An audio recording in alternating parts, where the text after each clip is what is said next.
In this quick video, I'm going to talk about why training programs fail, and then I'm going to talk about how we can make those training programs succeed. So, there are 5 key reasons why training programs fail, and they can be summarized by goals, accountability, and process. Okay, so let's talk a little bit about that. Goals. Essentially, training programs often fail because there are no clear goals about why the training actually happens, right?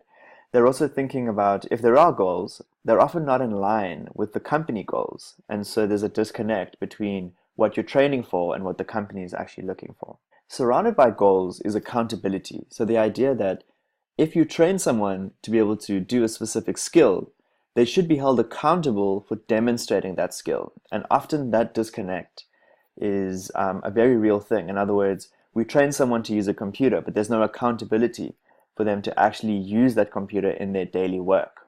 Okay? And so the training becomes pointless. Now, the second piece is the sequencing of training. Often training is seen as a quick fix and not as an ongoing process. And so we come in and try and often training is sort of like a band-aid for a deeper issue when it comes to skills. For example, if someone doesn't know how to use a computer, a one-day training on all the processes involved in using a computer is not actually sustainable. You need an ongoing process that can help people really gain skills over time. And so when training is regarded as a one-time event, it's often blamed for not being effective, where in fact what's needed is a longer process. Okay. And then finally, the management, the role of management in training is something that actually is coming up more and more in the data, in the literature.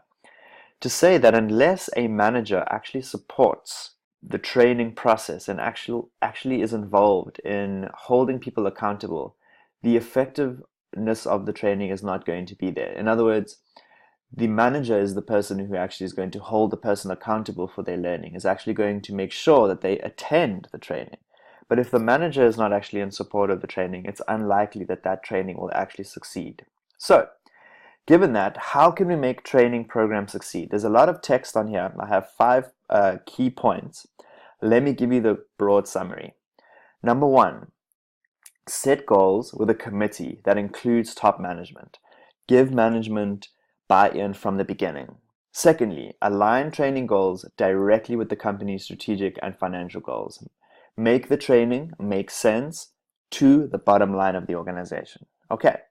Number 3, set up an accountability system with management and with others who are going to be involved in this training. Make sure that they know that they are going to be held accountable for the learning that they are about to take place in, right?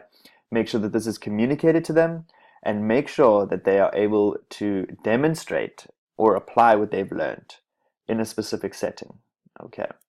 Then design a training schedule that has beginner, intermediate, and advanced components as well as a refresher training. Okay. And make sure that this is incorporated into a calendar for the company. Make sure that people know when these trainings are happening way in advance.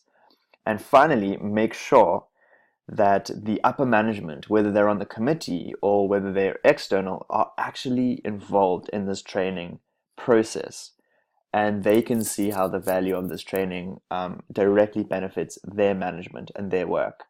If you can do these 5 key steps, you will not only combat